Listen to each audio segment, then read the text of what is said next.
ಸಚಿವರ ಪಟ್ಟಿ ಹೊರಬಿದ್ದ ಬೆನ್ನಲ್ಲೇ ಇದೀಗ ಆಕ್ರೋಶ ಭುಗಿಲೆದ್ದಿದೆ. ರಾಜ್ಯ ಕಾಂಗ್ರೆಸ್ನ 2 ವಿಕೆಟ್ ಪತನವಾಗುತ್ತಾ? ಈಗಾಗಲೇ ಇಬ್ಬರು ಶಾಸಕರು ರಾಜೀನಾಮೆಯ ಮಾತನಾಡಿದ್ದಾರೆ.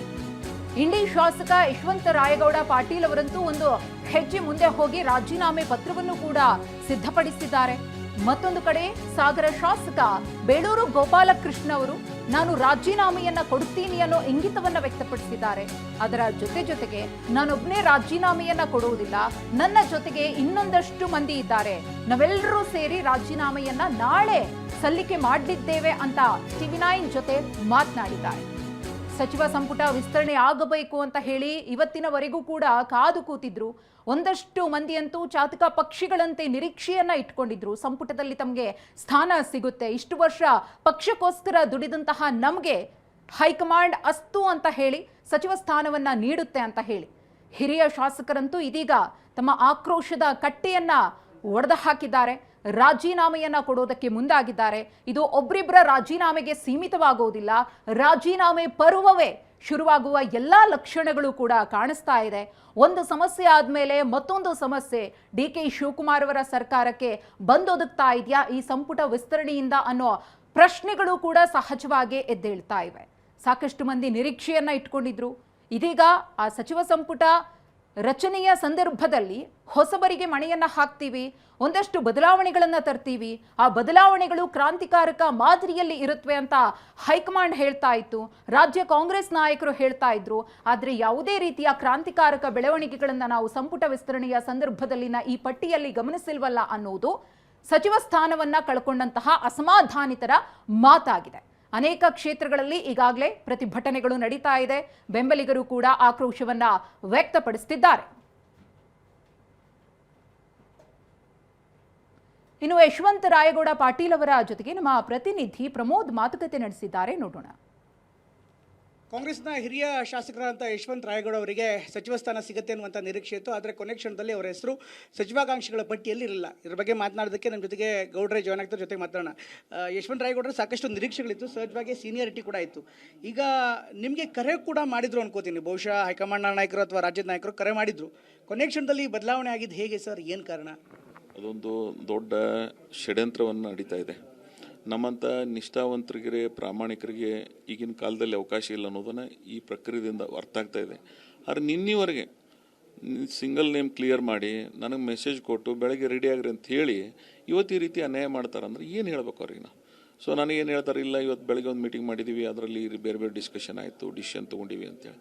ಸೊ ಅದಕ್ಕೆ ನಂದೇನು ಚುನಾವಣೆ 2023ಕ್ಕಿಂತ ಪೂರ್ವದೊಳಗೆ ಫೆಬ್ರವರಿ ಒಳಗೆ ಒಂದು ಸುರ್ಜೇವಾಲಾ ಅವರು, ಆಗಿನ ವಿರೋಧ ಪಕ್ಷದ ನಾಯಕರಾಗಿರ್ತಕ್ಕಂಥ ಸನ್ಮಾನ್ಯ ಸಿದ್ದರಾಮಯ್ಯನವರು ಮತ್ತು ಇವತ್ತಿನ ಮುಖ್ಯಮಂತ್ರಿಗಳು ಪಕ್ಷದ ಅಧ್ಯಕ್ಷರಾಗಿರ್ತಕ್ಕಂಥ DK ಶಿವಕುಮಾರ್ ಅವರು ನಮ್ಮ ಜಿಲ್ಲೆಯ 3 ಜನರು ಶಾಸಕರಿಗೆ ಕರೆಸಿದ್ರು. ಆ ಸಂದರ್ಭದೊಳಗೆ 1 to 1 ಮೀಟಿಂಗ್ ಮಾಡಿದ್ದಾರೆ. ಅವ್ರಿಗೇನು ಹೇಳಿದಾರೆ ಅದು ಅವ್ರಿಗೆ ಗೊತ್ತ. ನನಗೇನು ಹೇಳಿದರು, ಅವ್ರಿಗಿಬ್ಬರಿಗೆ ಅವಕಾಶ ಕೊಟ್ಟಿದ್ದೀವಿ, MB ಪಾಟೀಲ್ಗೆ ಅವಕಾಶ ಕೊಟ್ಟಿದ್ದೀವಿ, ಶಿವಾನಂದ ಪಾಟೀಲ್ ಕೊಟ್ಟಿದ್ದೀವಿ, ಈ ಸಲ ಸರ್ಕಾರ ರಚನೆ ಆದರೆ ನಿಮಗೆ ಅವಕಾಶ ಕೊಡ್ತೀವಿ ಅಂತ ಹೇಳಿದರು.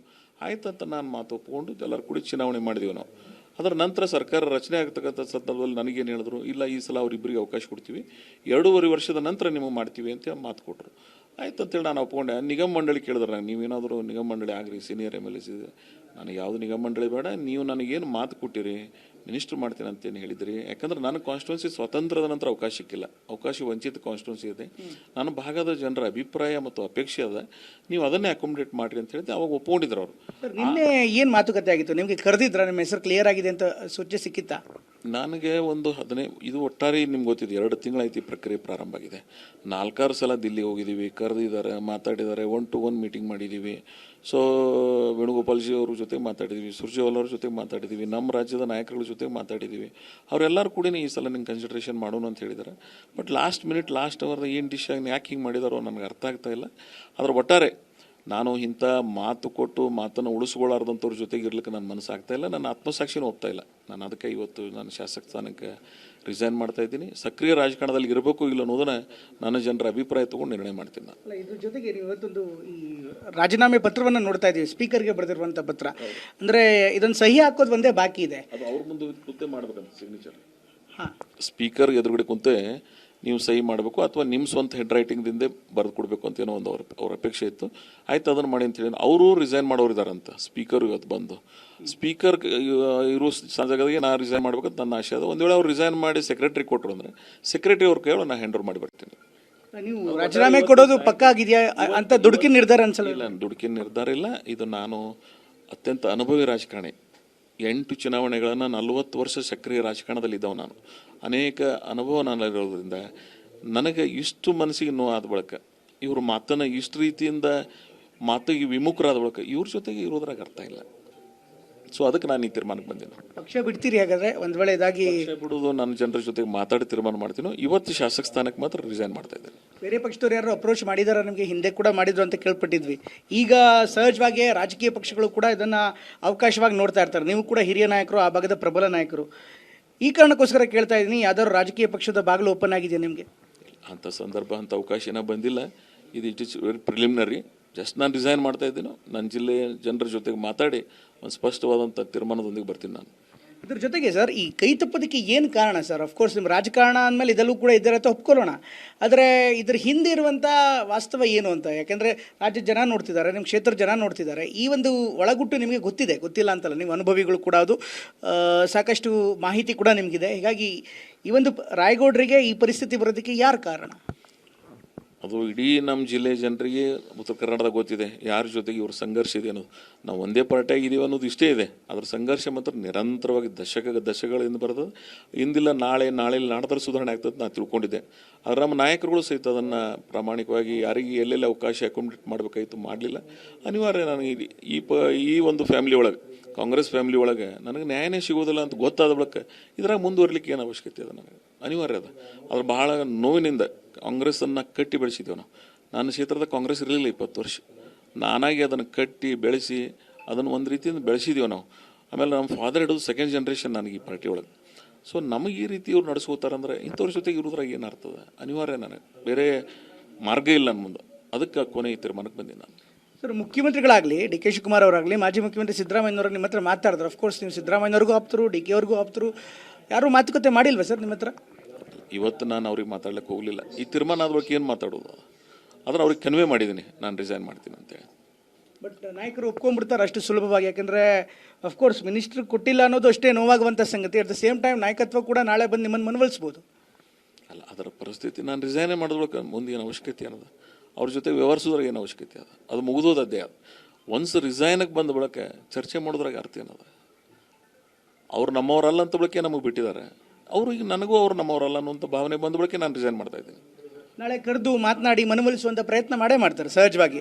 ಆವಾಗಲೂ ಕೂಡ ನಿಮ್ಮ ಮೇಲೆ ಒತ್ತಡ ಬರುತ್ತೆ. ಆವಾಗಲೂ ಈ ನಿರ್ಧಾರ ನೀವು ಬದ್ಧವಾಗಿರೋಷ್ಟು ಗಟ್ಟಿತನ ಆಗತ್ತಾ? ಯಾಕೆಂದರೆ ರಾಜಕಾರಣ ಇದು. ನಾನು ಒಂದು ಜೀವನದಾಗ ಏನಾದರೂ ಒಂದು ತೀರ್ಮಾನ ಮಾಡಿದೆ ಅಂದರೆ ಅದಕ್ಕಿಂತ ಸರದಿಲ್ಲ. ನಾನು ಇಡೀ ರಾಜಕಾರಣ ಬದ್ಧತೆಯಿಂದ ಬಂದದ್ದನ್ನು ನಮ್ಮ ಜಿಲ್ಲೆಯ ಜನರಿಗೆ ಗೊತ್ತದ. ನಾನು ಇದರಲ್ಲೂ ಅಷ್ಟೇ, ನಾನು ಒಂದು ತೀರ್ಮಾನ ಮಾಡಿದ್ದೀನಿ. ನಾನು ಯಾವ ಕೆಲಕ್ಕೂ ಹಿಂಸರಿಯೋದಿಲ್ಲ. ಒಳ ರಾಜಕೀಯಕ್ಕೆ ಬಲಿಯಾದ್ರ ಸರ್ ರಾಯಗೌಡ್ರೇನಾದ್ರು? 100ಕ್ಕೆ 100. ಮುಂದಿನ ಹೆಜ್ಜೆ ಹೇಗಿರುತ್ತೆ ಸರ್? ಈಗ ನಿಮ್ಮ ಇಂಡಿ ಕ್ಷೇತ್ರದ ಜನಗಳು ಬಂದಿದ್ದಾರೆ, ಸಾಕಷ್ಟು ದೊಡ್ಡ ಪ್ರಮಾಣದಲ್ಲಿ ಜನ ಬಂದಿದ್ದಾರೆ. ಹೊರಗಡೆ ಪ್ರತಿಭಟನೆಗಳು ಕೂಡ ಅನೇಕ ಜನರು ಮಾಡ್ತಿದ್ದಾರೆ. ಈ ಕಾರಣಕ್ಕೋಸ್ಕರ ಕೇಳ್ತಾ ಇದ್ದೀನಿ, ಮುಂದೆ ಇಲ್ಲಿಂದ ಹೋಗ್ಬೇಕಾದ್ರೆ ಶಾಸಕರಾಗಿ ಹೋಗ್ತಿರೋ, ಮಾಜಿ ಶಾಸಕರಾಗಿ ಹೋಗ್ತಿರೋ, ಅಥವಾ ಅಲ್ಲಿ ಜನಗಳನ್ನು ಮತ್ತೊಮ್ಮೆ ವಿಶ್ವಾಸಕ್ಕೆ ಪಡೆದು ಆಮೇಲೆ ತೀರ್ಮಾನ ಮಾಡ್ತಿರೋ ಅಂತ? ನಾನು ರಿಸೈನ್ ಮಾಡೋದ್ ಬಳಿಕ ಮಾಜಿ ಶಾಸಕನೇ. ಇವತ್ತು ಸಾಯಂಕಾಲ 5 ಗಂಟೆಯಿಂದ ನಾನು ಶಾಸಕನಾಗಿರೋದಿಲ್ಲ. ನಾನು ಸಬ್ಮಿಟ್ ಮಾಡ್ತಾ ಇದ್ದೀನಿ, ನಾನು ಮಾಜಿ ಶಾಸಕನಾಗೆ ಹೋಗ್ತೀನಿ. ಇವತ್ತು ಸ್ಪೀಕರ್ ಕಚೇರಿ ಸಮಯ ಕೇಳಿದಿರಿ? ಹಾಗಾದರೆ ಕೇಳಿದ್ದೀನಿ. 3:30-4 ಗಂಟೆಗೆ ಬಾ ಅಂತ ಹೇಳಿದ್ದಾರೆ. ನಾನು ಹೋಗಿ ಸಬ್ಮಿಟ್ ಮಾಡ್ತಾ ಇದ್ದೀನಿ. ಸರ್, ನೀವು ದೆಹಲಿಯಲ್ಲಿ ನಿಮ್ಮನ್ನು ಭೇಟಿಯಾಗಿ ಚರ್ಚೆ ಮಾಡಿದ್ವಿ ಸರ್. ದೆಹಲಿಯಲ್ಲೂ ಕೂಡ ಸಾಕಷ್ಟು ರಾಜೀನಾಮೆ ಸಲ್ಲಿಸಲು ವಿಧಾನಸೌಧಕ್ಕೆ ಬಂದಿದ್ದಾರೆ ಶಾಸಕ ಯಶವಂತ್ ರಾಯಗೌಡ ಪಾಟೀಲ್. ಈಗ ತಾನೇ ಮಾತನಾಡ್ತಾ ಇದ್ರು, ನಾನು ರಾಜೀನಾಮೆ ಸಲ್ಲಿಸ್ತೀನಿ, ಅದು ನನ್ನ ನಿರ್ಧಾರ, ಯಾವುದೇ ಕಾರಣಕ್ಕೂ ಕೂಡ ಬದಲಾಗಲ್ಲ. ನಾನು ರಾಜೀನಾಮೆಯನ್ನ ಸಲ್ಲಿಸೋದಕ್ಕೆ ಈಗಾಗಲೇ ಸ್ಪೀಕರ್ಗೂ ಕೂಡ ಸಮಯ ಕೇಳಿದ್ದೀನಿ ಅನ್ನುವಂತಹ ಮಾತನ್ನ ಹೇಳ್ತಾ ಇದ್ರು. ಸದ್ಯ ವಿಧಾನಸೌಧಕ್ಕೆ ಆಗಮಿಸಿದ್ದಾರೆ ಎನ್ನುವಂತಹ ವಿಚಾರಗಳು ಗೊತ್ತಾಗ್ತಾ ಇದೆ. ಜೊತೆಗೆ ಬೆಂಬಲಿಗರು ಆಕ್ರೋಶವನ್ನ ವ್ಯಕ್ತಪಡಿಸ್ತಾ ಇದ್ದಾರೆ, ಪ್ರತಿಭಟನೆಯನ್ನ ಮಾಡ್ತಾ ಇದ್ದಾರೆ. ಯಾಕೆಂದ್ರೆ ಅವರಿಗೆ ಒಂದು ನಂಬಿಕೆ ಇತ್ತು, ಈ ಬಾರಿ ಸಚಿವರಾಗೇ ಆಗ್ತೀವಿ ಅಂತ. ಅದೇ ರೀತಿಯಲ್ಲಿ ನಾಯಕರು ಕೂಡ ಭರವಸೆಯನ್ನ ಕೊಟ್ಟಿದ್ರು. ಈ ಹಿಂದೆಯೂ ಕೂಡ ನಮ್ಮ ಜಿಲ್ಲಾವಾರು ಲೆಕ್ಕಾಚಾರದಲ್ಲೇ ಇನ್ನಿಬ್ಬರಿಗೆ ಅವಕಾಶ ಸಿಕ್ಕಿದೆ, ನನಗೆ ಅವಕಾಶ ಸಿಕ್ಕಿರಲಿಲ್ಲ. 40 ವರ್ಷಗಳಿಂದ ರಾಜಕಾರಣ ಮಾಡ್ತಾ ಇದ್ದೀನಿ. ಈ ಮೊದಲು ಕಾಂಗ್ರೆಸ್ ಸರ್ಕಾರ ಬಂದಾಗ್ಲೂ ಕೂಡ ಸಚಿವ ಸ್ಥಾನ ಸಿಗುತ್ತೆ ಅನ್ನುವಂತಹ ಆಕಾಂಕ್ಷೆ ಇತ್ತು. ಆಗ್ಲೂ ಕೂಡ ಒಂದು ಭರವಸೆಯನ್ನ ಕೊಟ್ಟಿದ್ರು, ಇಲ್ಲ 2.5 ವರ್ಷದ ನಂತರ ಬದಲಾಗತ್ತೆ, ನಿಮ್ಗೆ ಅವಕಾಶ ಕೊಡ್ತೀವಿ ಅಂತ ಹೇಳಿದ್ರು. ಆದ್ರೆ ಈ ಬಾರಿಯೂ ಕೂಡ ನನ್ನ ಅವಕಾಶವನ್ನ ಕಿತ್ಕೊಂಡಿದ್ದಾರೆ. ಅವರು ನನ್ನನ್ನ ನಮ್ಮವರು ಅಂತ ಪರಿಗಣಿಸಿಲ್ಲ, ಹಾಗಾಗಿ ನನಗೂ ಕೂಡ ಅವರು ನಮ್ಮವರು ಅಂತ ಅನಿಸ್ತಾ ಇಲ್ಲ. ಹೀಗಾಗಿ ರಾಜೀನಾಮೆಯ ನಿರ್ಧಾರವನ್ನ ಮಾಡಿದ್ದೀನಿ, ಯಾವುದೇ ಕಾರಣಕ್ಕೂ ಕೂಡ ಬದಲಾಗೋದಿಲ್ಲ, ನನ್ನನ್ನು ಅವ್ರು ಕೈ ಬಿಟ್ಟಿದ್ದಾರೆ, ನಾನು ಕೂಡ ರಾಜೀನಾಮೆಯನ್ನ ಸಲ್ಲಿಸ್ತೀನಿ ಅನ್ನುವಂತಹ ಮಾತನ್ನ ಯಶವಂತ ರಾಯಗೌಡ ಹೇಳಿದ್ದಾರೆ.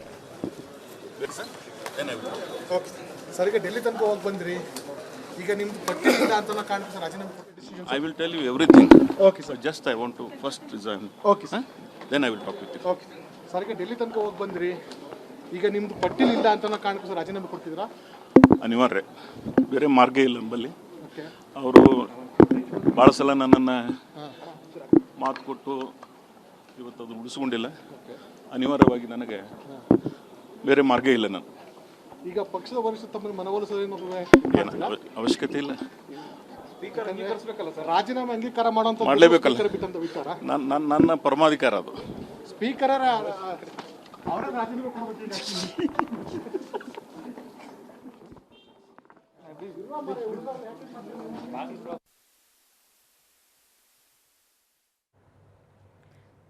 ಯಶವಂತ ರಾಯಗೌಡ ಪಾಟೀಲ್ ಅವರು ಗಮನಿಸುತ್ತೀರಿ, ವಿಧಾನಸೌಧಕ್ಕೆ ಆಗಮಿಸಿದ್ದಾರೆ. ಮಾಧ್ಯಮದವರು ಅವರನ್ನು ಮಾತನಾಡಿಸುವಂತಹ ಪ್ರಯತ್ನವನ್ನು ಮಾಡಿದಂತಹ ಸಂದರ್ಭದಲ್ಲಿಯೂ ಕೂಡ ನಾನು ಏನೀಗ ಮಾತನಾಡೋದಿಲ್ಲ, ಮೊದಲಿಗೆ ನಾನು ರಾಜೀನಾಮೆಯನ್ನು ಕೊಡಬೇಕು, ಅದೇ ನನ್ನ ಉದ್ದೇಶ ಆಗಿದೆ, ಅದಾದ್ಮೇಲೆ ನಾನು ಬಂದು ಪ್ರತಿಕ್ರಿಯೆಯನ್ನು ಕೊಡ್ತೀನಿ ಎಂದಿದ್ದಾರೆ. ಸಂಪುಟ ವಿಸ್ತರಣೆಯ ಬೆನ್ನಲ್ಲೇ ಕಾಂಗ್ರೆಸ್ನಲ್ಲಿ ಅಸಮಾಧಾನ ಸ್ಫೋಟಗೊಂಡಿದೆ.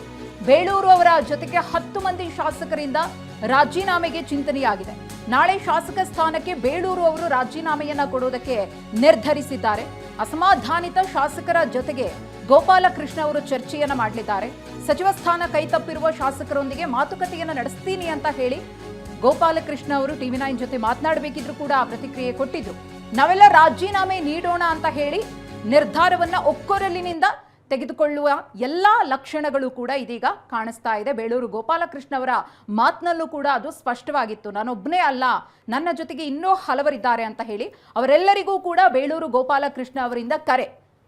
ಈ ರೀತಿ ನಮಗೆ ಪಕ್ಷದಿಂದ ಅನ್ಯಾಯ ಆಗಿದೆ ಅಂದ್ರೆ, ಪಕ್ಷವನ್ನ ನಾವು ಕುಟುಂಬ ಅಂತ ತಿಳ್ಕೊಂಡಿದ್ದೀವಿ ಅಂದಾಗ ಆ ಪಕ್ಷವೇ ನಮ್ಮನ್ನ ಕುಟುಂಬದ ಸದಸ್ಯನಾಗಿ ಪರಿಗಣಿಸದಿದ್ರೆ ಹೇಗೆ ಅನ್ನೋದು ಬೇಳೂರು ಗೋಪಾಲಕೃಷ್ಣ ಅವರ ಮಾತು.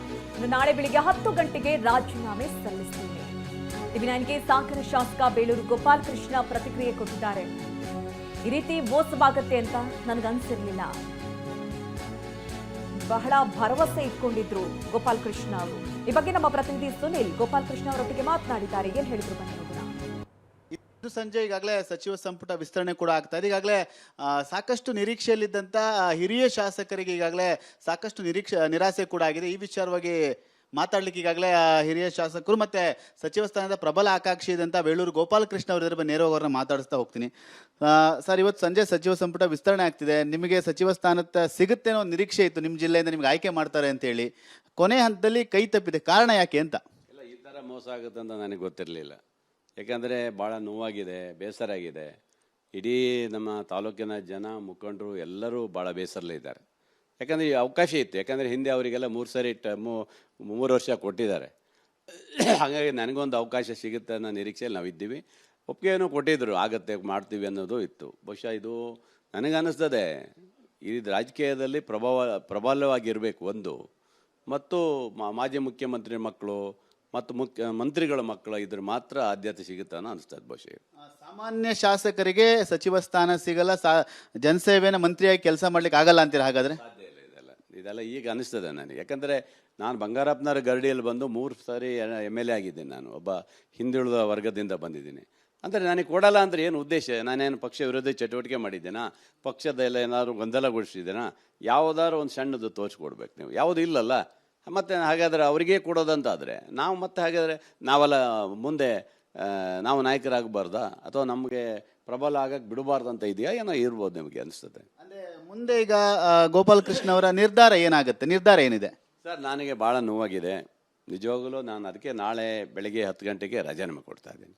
ನಾನು ನಿಗಮಕ್ಕೆ ಒಂದು ರಾಜೀನಾಮೆ ಕೊಡ್ತೀನಿ ಮತ್ತು ಅದೇ ಇದಕ್ಕೆ MLA ಗಿರಿಗೂ ರಾಜೀನಾಮೆ ಕೊಡ್ತೀನಿ.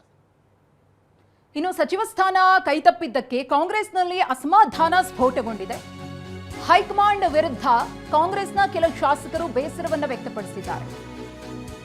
ಮಧು ಬಂಗಾರಪ್ಪ ಅವರಿಗೆ ಸಚಿವ ಸ್ಥಾನ ಕೊಡದೇ ಇದ್ದಿದ್ದಕ್ಕೆ ತೀವ್ರ ಅಸಮಾಧಾನ. ಮತ್ತೊಂದು ಕಡೆ ಶಾಸಕ ಬೇಳೂರು ಗೋಪಾಲಕೃಷ್ಣ ಅವರು ಕೂಡ ತಮ್ಮ ಬೇಸರವನ್ನ ತೋಡ್ಕೊಂಡಿದ್ದಾರೆ. ಮಗದೊಂದು ಕಡೆ ಸವದಿಯವರಿಗೆ ಮಂತ್ರಿಗಿರಿ ಕೊಟ್ಟಿದ್ದಕ್ಕೆ ಅಶೋಕ್ ಪಟ್ಟಣವರು ಕೂಡ ಬೇಜಾರಾಗಿದ್ದಾರೆ.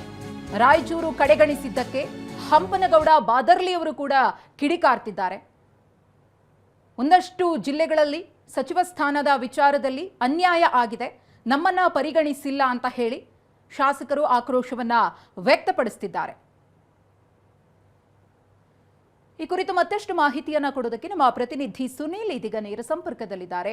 ಸುನೀಲ್, ಗಮನಿಸ್ತಾ ಇದ್ದೀವಿ, ಒಂದು ಕಡೆ ಸಚಿವ ಸ್ಥಾನ ಯಾರೆಲ್ಲರಿಗೂ ಸಿಕ್ಕಿದ್ಯೋ ಅವರೆಲ್ಲರೂ ಕೂಡ ಖುಷಿಯಲ್ಲಿದ್ದಾರೆ. ಒಂದಷ್ಟು ಮಂದಿಗೆ ಇನ್ನೂ ಕೂಡ ಅಧಿಕೃತವಾಗಿ ಸಿಎಂ ಅವರ ಕಡೆಯಿಂದ ಕರೆ ಹೋಗಿಲ್ಲ.